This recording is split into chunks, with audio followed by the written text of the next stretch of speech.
Hi, in this video on the Arduino Mega2560 I want to continue where I left last time, which is with the communication error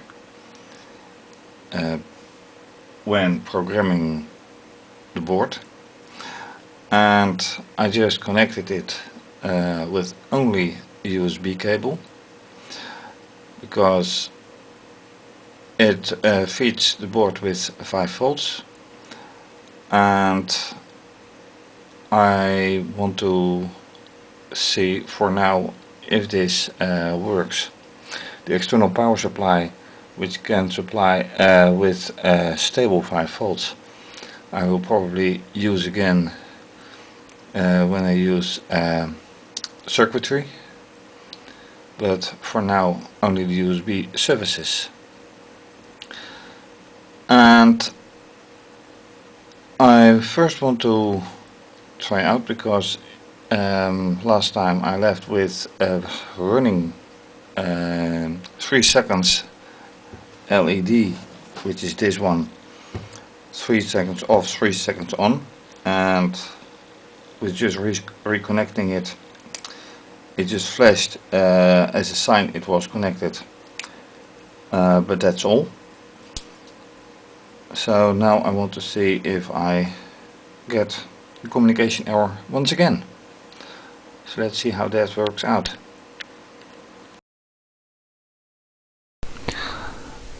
And to see how that works out, I have taken once again the pre-written Blink program. I changed the delay again from 1 second to 3 seconds. I don't adjust the commands. So let's see what happens. I just click upload, or should I say, yeah, let me just check the correct board. Looks like an important one to me. It's still selected 2560, that's good. So let's see what happens. Compiling. That works. And let's see what happens on the board.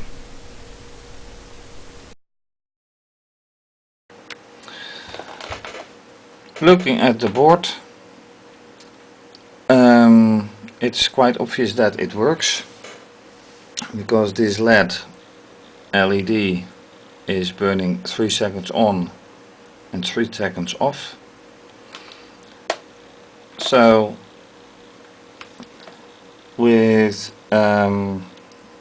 decoupling the board from the USB, the program gets erased and the communication problem is apparently over.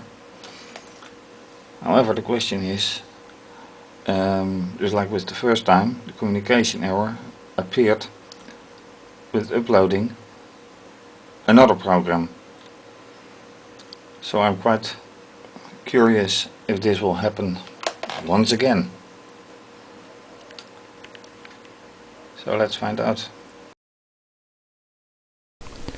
To find out if another program will load without an error, I've taken from the basics examples the fade program, which starts with an integer which assigns 9 to LED, and this brings me back to the pin mapping, because when looking here, it's a little bit of a tricky thing, because these are the pin numbers with the mapped pin names, and pin 9 shows nothing. So I'm very curious how this will work out. I'll just load it and see what happens.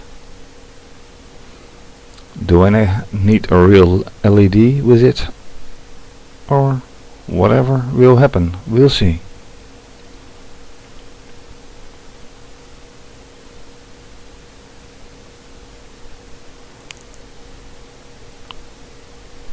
Done uploading.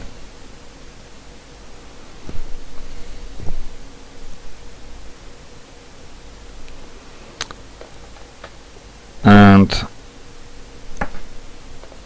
looking at the board, I see something remarkable.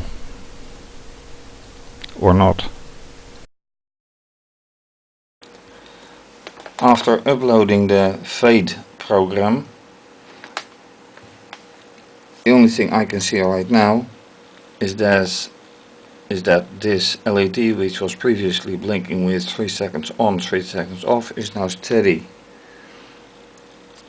But I don't see anything fade, so this probably means that I have to add an LED to whatever pin 9 is.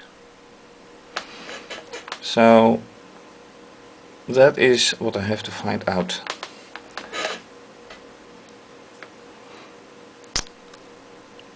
Yes, let's find out.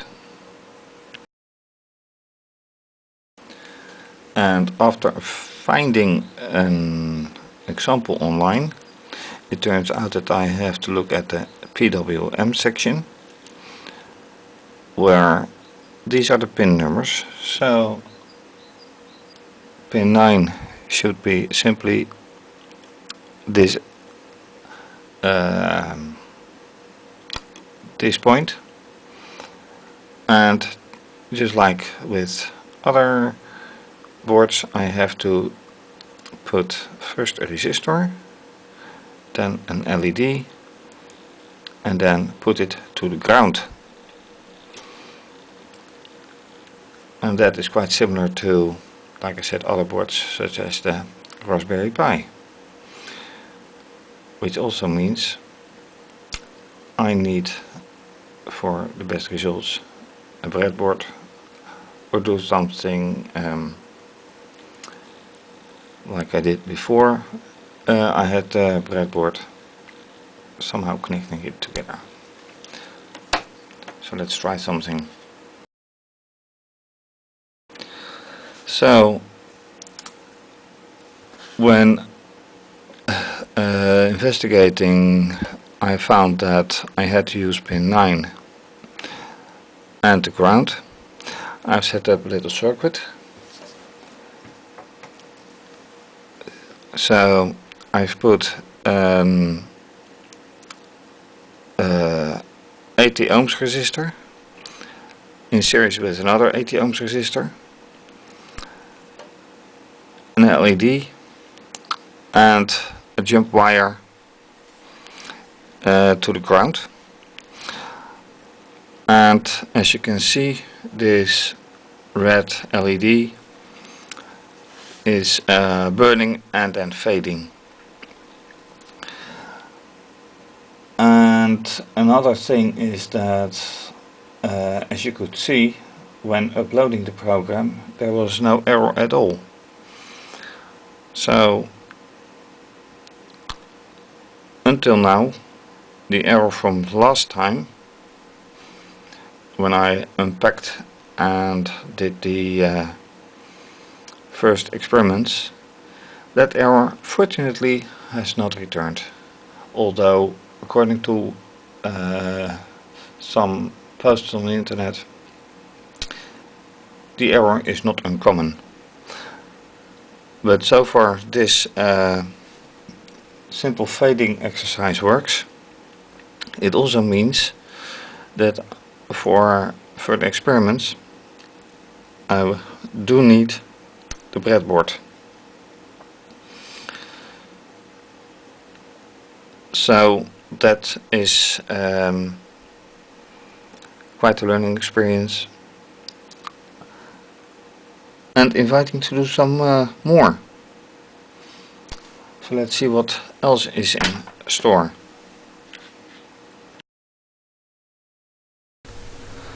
For our last experiment, for now I have taken digital read serial, which needs pin 2,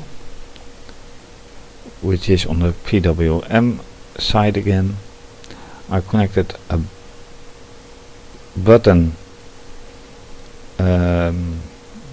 to pin 2 and ground, and this should work while reading the serial communication monitor. So let's first upload.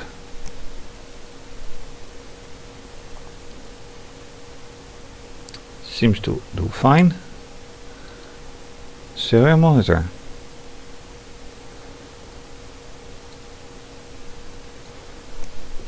And let's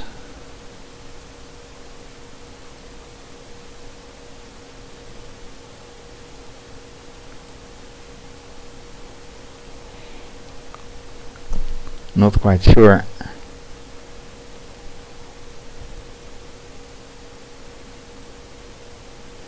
what else it should do.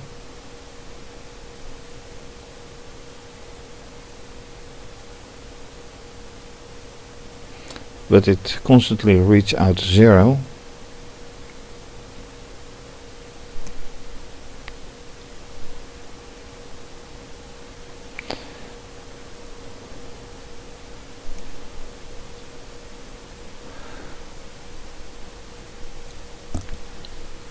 And it's loose.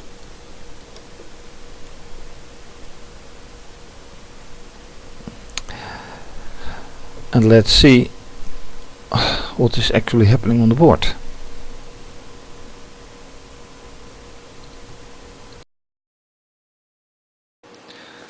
Quite another setup now, with the button attached to pin 2 and to the ground. 2 LEDs burning,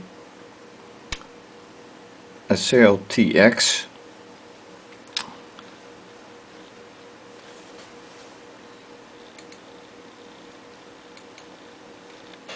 and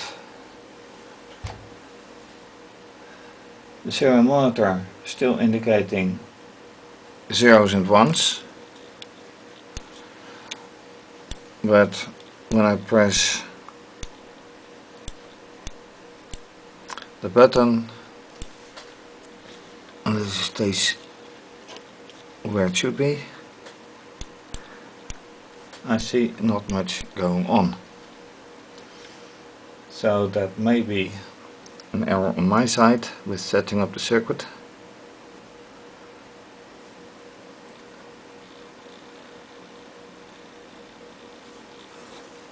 It might be something else.